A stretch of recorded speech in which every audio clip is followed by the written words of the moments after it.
Da je Petrinja grad projekata vidjelo se prilikom obilaska grada. Naime, petrinjskom gradonačelniku Darinku Dumboviću u goste došao predsjednik Narodne stranke Reformisti Radimir Čačić, te su zajedno obišli nekoliko kapitalnih projekata. Ovo nije prazna priča, ovo su projekti koje radi grad Petrinja.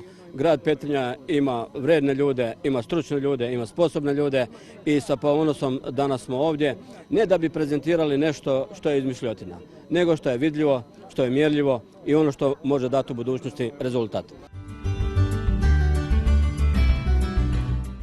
U pogon je nakon probnog rada pušteno u rad postrojenje za ultrafiltraciju vode za piće.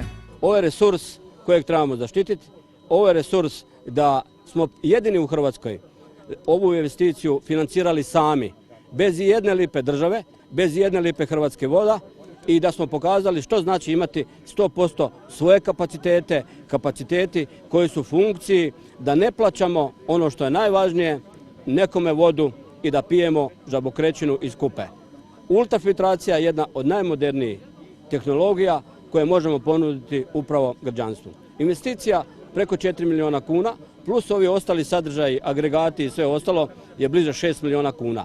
Isfinancirali smo to sami, digli smo prije svega ono što je najvažnije i što je bilo jako teško, kroz 5 godina leasing priču da bi to mogli platiti. Cijena sa kojom se ovdje ušlo u investiciju u odnosu na cijenu koju građani Petrinje su plaćali do sad pokazuje da u okviru najviše 3 godine je ova investicija kompletno pokrivena. Dakle, to je rješenje prvorazredna tehnologija, nova Dow Chemical tehnologija, u hrvatskim razmjerima apsolutno avangardna tehnologija, više struko, evo sa profesorom sam razgovarao sad,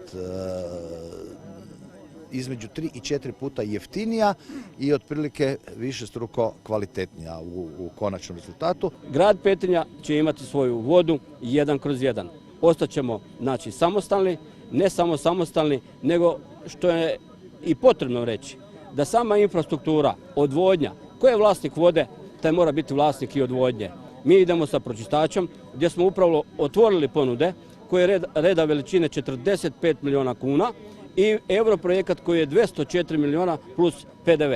Cijela investicija je preko 300 milijuna kuna. Evo, s ovim dajemo po meni jednu poruku koja je kvalitetna, koja je dobra, kako se treba skrbiti i voditi brigu o onome što lokalna samouprava i je u funkciji politike, kako napraviti gospodarski obrat i sačuvati resurse. Možemo smatrati od današnjeg dana da to postrojenje jutros je proizvodilo 92 litre vode u sekundi, znači maksimalni kapacitet bi trebao biti 90 litara, mi smo sigurni da može i 120. Voda je bogatstvo i jedna od najkvalitetnijih voda u Lijepoj našoj.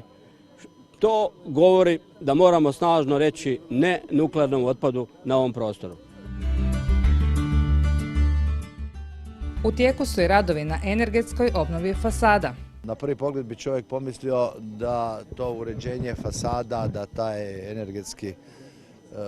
energetska učinkovitost je samo pitanje novca, samo pitanje ušteda u energetici, što je sigurno tako, ali ovaj drugi dio je jako, jako važan. Ja sam svojevremeno kao ministar inzistirao na tim projektima, posebno u ovim gradovima koji su nakon rata izgledali kako su izgledali. Ne? Dakle, na ovom neboderu koji smo gledali do jučer su bili geleri, ne? Fasada je bila potpuno uništena. Otvoren je ured za pripremu i provedbu EU projekata koji radi u sklopu Gradskog trgovačkog društva Privreda. Taj odjel se bavio pripremom projekta, no međutim sad po studiji će se baviti i provedbom, jedan dio tih ljudi. Znači, najvjerojatnije ćemo morati zaposliti nekakve druge ljude, uzeti na ugovor o djelu, znači ljude koji su specifične nekakve kao pravo, znači pravnike i ekonomiste koji su se bavili znači sa EU projektima na par sati tjedno ili ne znam dnevno. Da, i sve, znači rad toga ureda će se financirati sredstvima EU.